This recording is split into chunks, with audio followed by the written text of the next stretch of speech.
Hi, everybody, and welcome to this week's edition of Flex and Reflect Sunday Sit Down. If this is the first time you're watching, every week I sit down on a Sunday to answer all the questions that have been sent in, asked by clients, etc., around health, wellness, fitness, strength training, nutrition, cardio training, wellness, mindset. So let's get into the questions straight away. The first one, what are some simple everyday habits that people overlook but can have a significant impact on long-term health and fitness? What I find is when people first come to see me, and I'm in a different place today, I'm in my studio. I haven't done a recording in here today. It's actually quite hot outside, so I've got the air conditioning on, so I thought I'd cool down. So I've done my workout for today. So what I find is when most people start on a health and wellness journey, there's normally something that has triggered them to do it. And let's face it, most of the world sits in that category of overweight or obesity. And there's normally something, say this time of year here in Australia, it's summer. So maybe you don't fit in the summer clothes that you wanted to. You're down at the beach, you're by the pool, you're at a barbecue or something.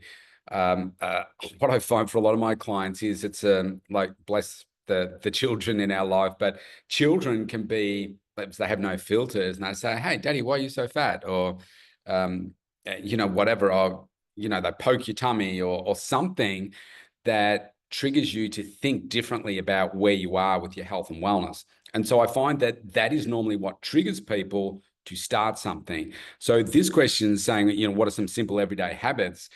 For me, I'm all about what can we do today to achieve the long-term plan, which is sustainable, healthy lifestyle that you can stick with forever. Now, obviously, there are going to be elements that change. Like you're not always going to eat exactly the same foods every single day because that gets a little bit boring and does your head in, and you want some different flavors. And it's good to eat from a broader range of nutrient-dense foods. It's just more interesting, take up different nutrients and so forth.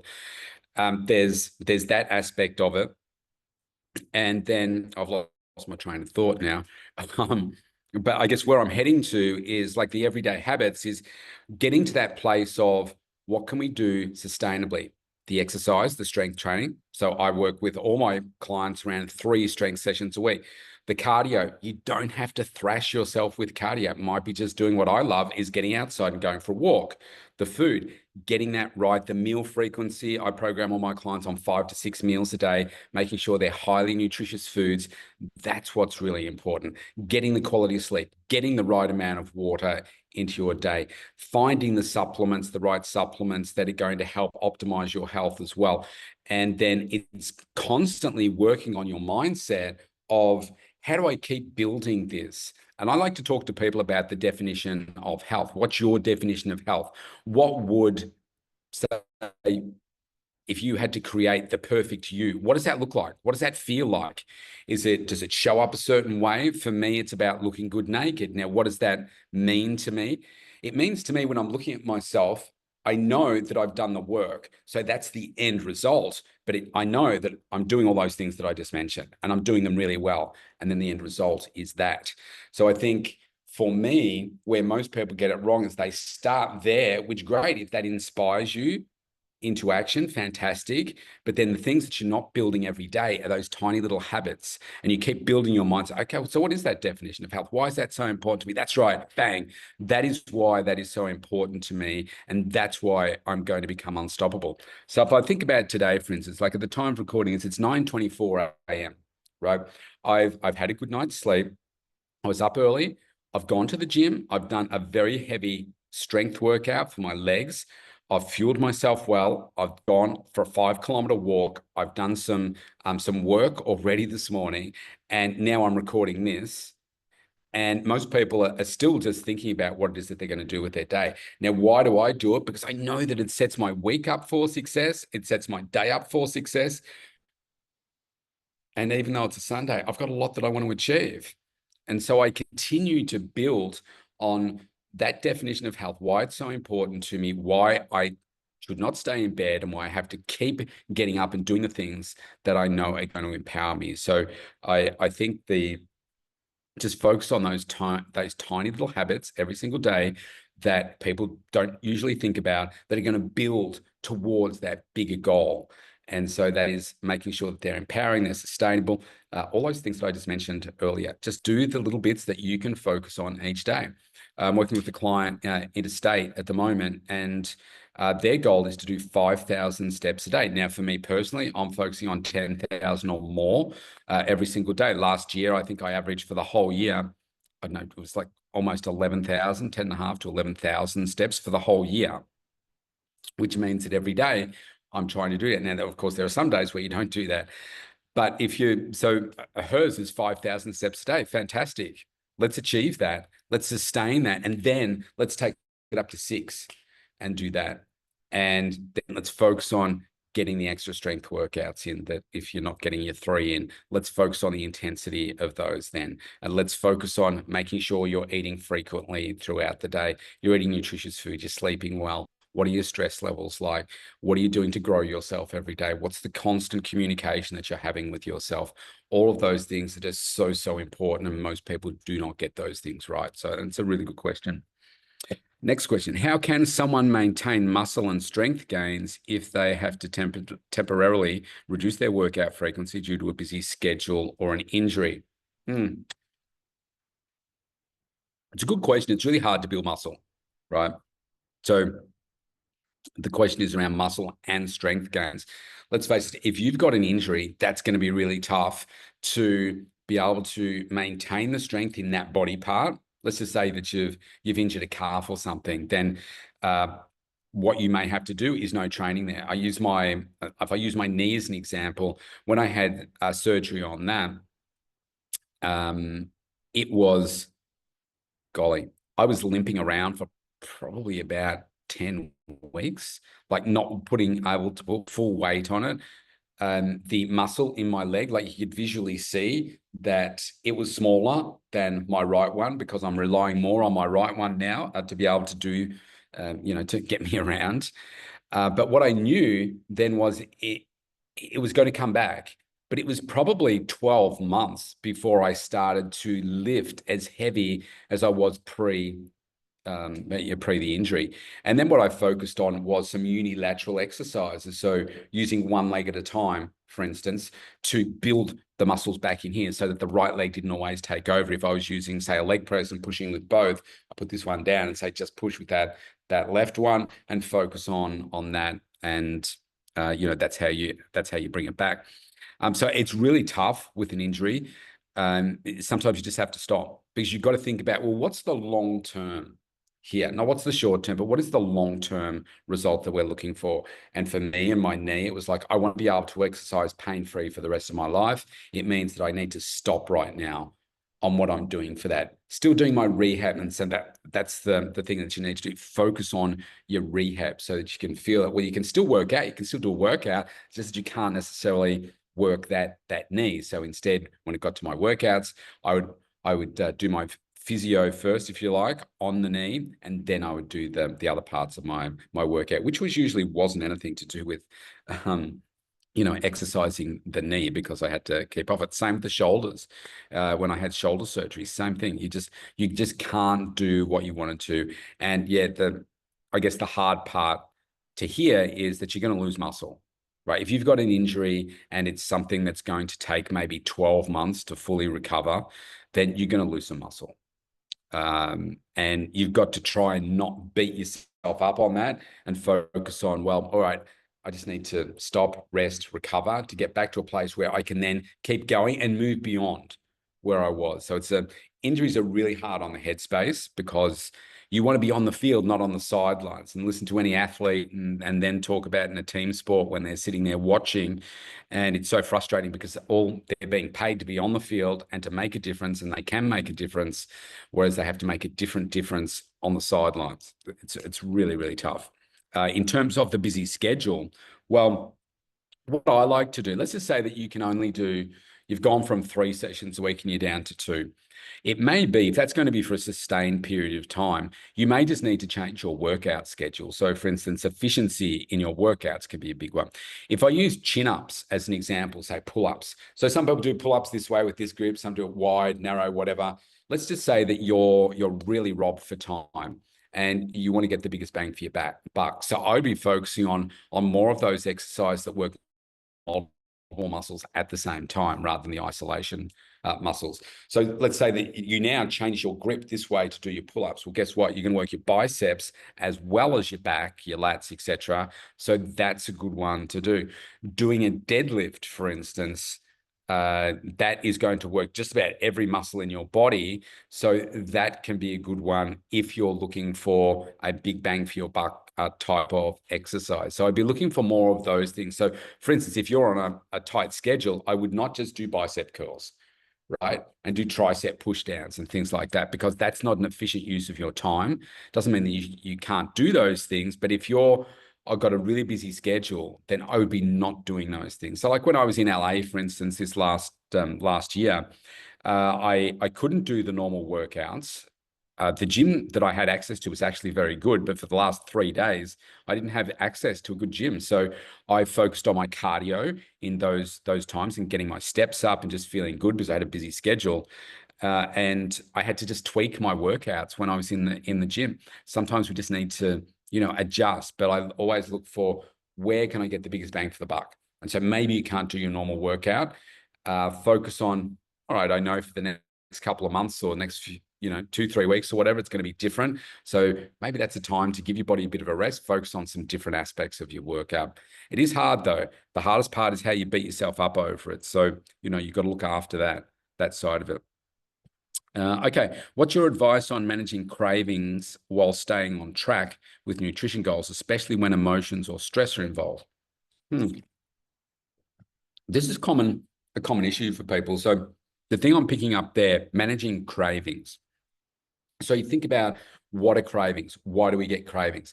Where I find most people struggle is in the afternoon. So say that 3 to 4 o'clock in the afternoon. Now, why do you think most people have cravings at that time of the day? It's because they haven't gotten things right up to that point. Most people skip breakfast or don't have a nutritionally balanced breakfast. Maybe having something sweeter or nothing at all for morning tea, having whatever it is that they can for lunch a lot of the time. And then you're getting to afternoon tea, so that 3 to 4 o'clock, and it's like, man, I'm so hungry. I have a craving for a sugary thing or something, whatever you make up for yourself and whatever you think your body and your mind is telling you, and you want to go for that. So for me, that's a craving that has arisen because of we haven't got things right throughout the day. Maybe you haven't had enough water. I often talk about reverse engineer what the problem is. So if you're feeling that way, I say just stop and have a think about, so what's happened up to this point? Have you drunken enough water? Did you get breakfast in? Did you get your morning tea in? Did you get those other meals in? Did you get enough plant-based food in it? Did you get enough protein? Or are you just having, say, a piece of toast and a cup of coffee for morning tea? Then you're having a cup of coffee or maybe a muffin or a biscuit or something like that for morning tea. And then you're buying a wrap or a sandwich or something like that for lunch. Now, all of those foods, they are high in processed food. They don't necessarily have, if it's just toast, for instance, it's just high energy carbs. So it doesn't have the plant-based food in there, doesn't have the protein in there or much at all. And so those things are going to leave you hungrier. The more plant-based food, the more protein, it's more satisfying to us. It keeps our tummies fuller for longer. You're then following that up with plenty of water. Then the food sits in your tummy like that, more plant-based food, and it expands like that, more fibrous, keeps you fuller for longer, right? And that can help you. Remember, you're not eating enough at breakfast time to get you through to lunch. You're eating the right balanced foods in breakfast to get you through to 2 or 3 hours later, right? And then for another 2 or 3 hours later, and then another 2 or 3 hours later. And you might be just having as a snack a piece of fruit, some yogurt, something like that, a little protein shake or something that is just going to help you get through to that next meal. Now, when it comes to the emotional side of the eating, what can happen there is, it can push our adrenaline levels, and that can spike all kinds of different hormonal and chemical reactions in our body, which can then stir up, oh, I'm hungry. And so I guess the thing there is to understand, all right, so is there a way I can manage the stress, the anxiety, the pressure, the emotion in a different way. And one of the worst ways to manage it is to curl up into the fetal position in the corner, just be really sad and just focus on eating the food because you think that that's going to make you feel better. Everybody feels worse afterwards. Instead, maybe come up with a list of those things that you can do, keep it on your phone and say, okay, when I feel like this, these would actually be some great things for me to do. And you're unlikely to come up with that list while you're in that state. It's going to be when you're in a good state. And you can say, well, actually, when I'm feeling like that, I would rather do this. And so maybe it's going for a walk, not a power walk or anything like that, but maybe you're going for a bit of a walk. Maybe you're going for a walk to the park, to sit in the park and reflect and that kind of thing, and then walk back. Or maybe it's just going out for a walk, something that doesn't involve food or alcohol or some disempowering substance or energy drink, caffeine, things like that. And I think when you have those options, you'll just process things differently. So for instance, sitting down and just feeling sad is only going to make things worse. If you move, then you will naturally get some endorphin release, some dopamine hits as a result of that activity, which naturally reduces the stress, the emotion, the anxiety. Just also getting out into nature can help you come up with solutions as well, even when you least expect it.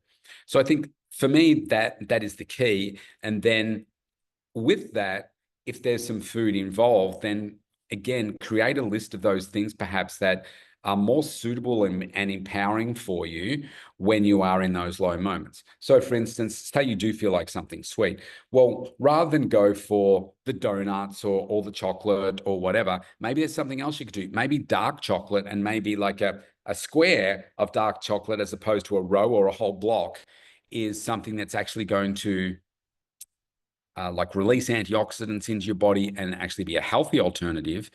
Maybe it's something like you chop up an apple and you have the apple, like you're eating it slowly over time. And this can be a simple change from just biting into an apple as opposed to, oh, look at all that, I've got all these little wedges of apple to eat, or another piece of fruit, or you make a fruit salad, or something like that that is going to give you that sweet hit and that you may be looking for. Now, if it's a savory thing, then maybe it's something like, I don't know, think about some things like some rice cakes or Cruskets or Vita Wheats with maybe some cottage cheese, some tomato, some avocado, some things like that, getting some protein into you, get some good quality fats into you, that kind of thing. So I think it's important to be prepared and have the things that you think are going to work for you easily accessible, that don't require a lot of preparation, so that when you feel like that, you'd say, all right, well, I know I shouldn't go here. I'd rather go here. So let me do that instead. Now, if you want to have a piece of chocolate or do some of those things from time to time, then that is fine. It's about the long-term thing and just the way that the question is being answered. Obviously, there's some internal pain around how do I change this behavior because you don't like it.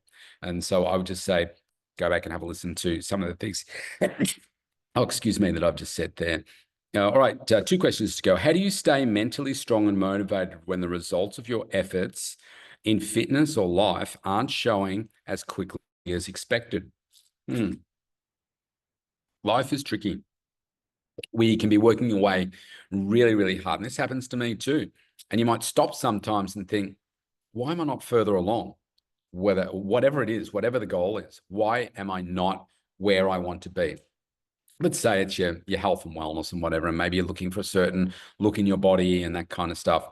One thing that we often underestimate is following on from the previous questions, like stress, for instance. Stress, when you say and hear the word stress, you can think multiple things. You can think, oh my God, something has just happened and you're really stressed. The load of work, the pressure of relationships and life and everything, that can feel stressed. But then there's another stress, which is you're just really busy, right? You're going from one thing to the next to the next. And it may not be like, oh, I feel really stressed. It's just the stress that you're putting your body through. And then your body becomes inflamed as a result of that stress. And the only way really to get rid of that stress is through deep, deep sleep. And so if your sleep is also impacted, then that's going to result in your body constantly being inflamed, which can lead to bloating, which can lead to weight gain, which can lead to all kinds of different things, increasing the mental health type stress that you have in your life. So we want to make sure that we're getting some of these things right in our life, and hopefully all of them, so that we can be getting the good quality sleep to help de-stress our body and to help us achieve the results that we want to achieve. But sometimes these things show up in a way that we don't realize at the time, and we continue to push and push and push. And then it's not until maybe we do certain tests and so forth that we can see that, oh, wow, actually, yeah, your body is obviously in a really stressed and inflamed state. So we need to do something about that. And maybe that's as simple as having an extra half-hour sleep or something like that. When it comes to, things like your life goals as well, you think about, all right, why am I not where I want to be? And it is very, very easy to always focus on what you don't have and what you haven't achieved. It's always like down the road. And we don't often think about, well, hang on, I'm here now. How did I get here? How far have I come? And chances are you haven't regressed to here. You have gotten up to this point. And I think it's always important to realize, so what progress have you actually made here? What have you done? What are the great things that you've done? And it's easy to say, well, I haven't done this, I haven't done that, and I need to do this, and this person is this, and this person is that. Forget about all that. Your greatest competitor is you, right? And you are doing a great job in what it is that you are doing, irrespective of what you think about that.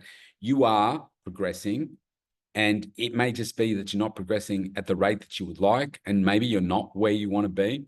I think one of the things that I often reflect on is the last 12 months for me has been one of the most successful of my entire life. But a lot of it has also come out of pain of losing my daughter in 2023. And I've tried to create something beautiful out of that for her legacy and what it means for me to help heal and also help her sister and her mum as well. And I think that in some ways, I'm probably never going to get to where I want to get to because I keep raising the bar. Like I keep moving it. All the things I achieved over these last 12 months, I never would have conceived that I've done them. And it's like, okay, well, I did those. So why don't we put the bar a little bit further ahead? And I keep doing that in the various aspects of my life so that it forces me to grow. And I'm not a big one for saying, oh, wow, let's celebrate for weeks as to what was achieved last year. It's like, okay, fantastic. I didn't think that was going to happen, but it did. And it happened for these reasons. What's next? And that's what I remain focused on. And so I think if you've got to take a moment to think about how you got to where you are, what it is that you do want, what's that gap, and what are the actions that you can focus on controlling to help you get there. And so you might say, oh, well, I don't have any money for this or that or whatever. There is so much free content in the world to help you achieve whatever it is that you want to achieve. There's so much free stuff. Like we've never lived in a more resourceful time in our entire lives. And if you think, oh, well, no, I can't access this, try using AI, ChatGPT. Use the free version. I use the paid version, but use the free version or another AI equivalent tool like that. And you just play with that and see how much information you can get out. And then the key for me is about constantly every day focusing on the things you can control. Be consistent. Put your health as your number one priority. Do your strength training. Do your cardio training. Don't go nuts with it. Fuel yourself with the best quality food that your budget can allow you to consume.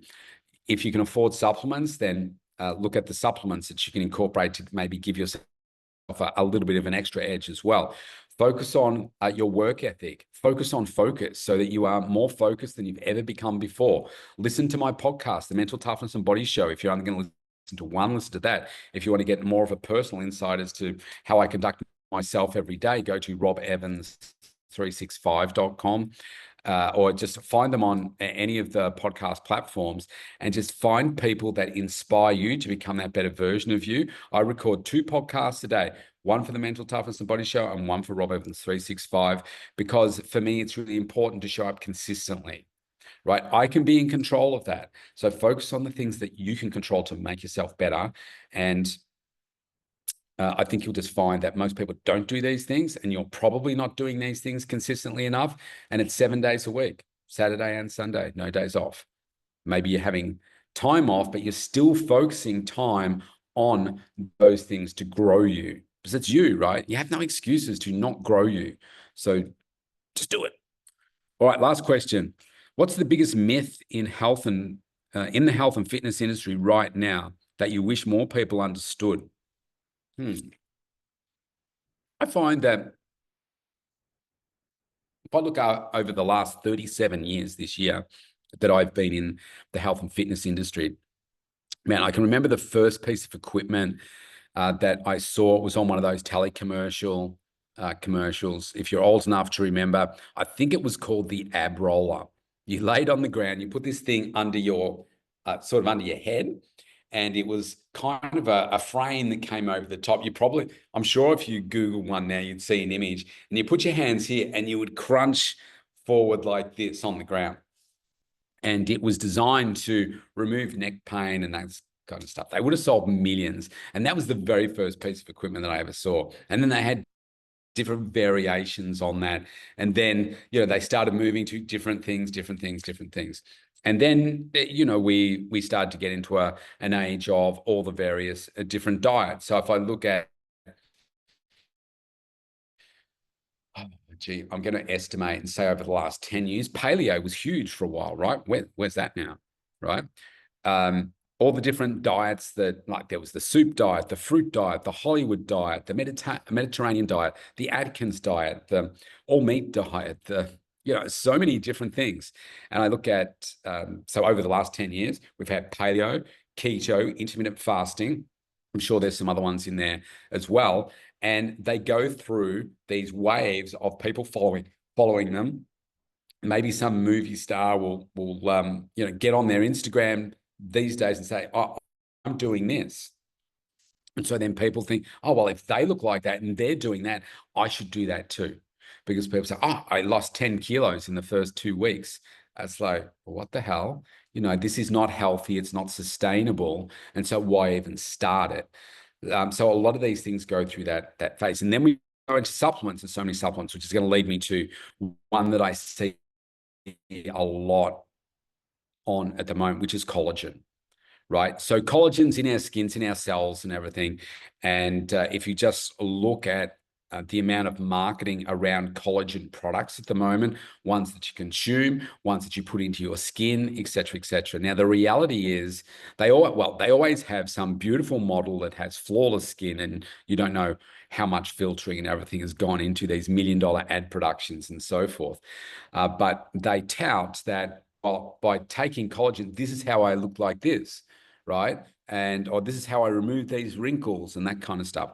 The reality is, if you have a good balanced diet, you're doing your exercise and strength training and all that kind of stuff, you're staying out of the sun, you're really taking care of your skin and moisturizing and all that kind of stuff, you really don't need any of that. Now, the reality is the collagen is probably more directed at the aging population. I should say the benefits, but they market it to everybody. And it's like, okay, you could look like this person. It's like, okay, I'm never going to look like Al McPherson, no matter how much collagen I'm going to consume. And then how much is the right amount? And then what is the right, the quality of the collagen as well. So I think that one for me right now really stands out. I see so many ads where it's collagen this, it's collagen that, ones you consume that are in skincare products, et cetera, et cetera. And the reality is, if you get the other aspects of your life right, and like your nutrition and like things like bone broth and things like that, for instance, there's collagen that is in that. If you're having slow cooked meats and that kind of stuff, there's collagen in those products.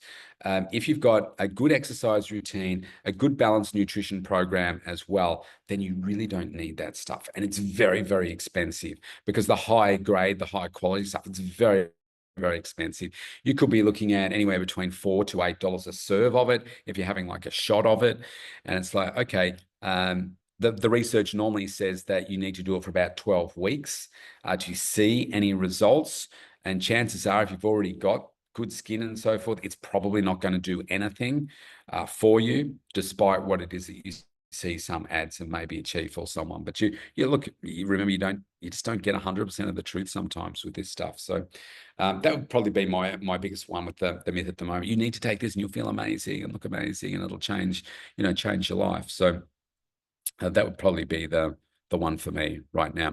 All right, thanks for your questions this week, everybody. Have a great week ahead. And remember, it's Sunday, so use today to set yourself up for the week ahead. Maybe set down three things that if you think, wow, if I achieve those three things by this time next week, that would be awesome. Then focus on doing those three things. Go to it. Have a great day. See you next time.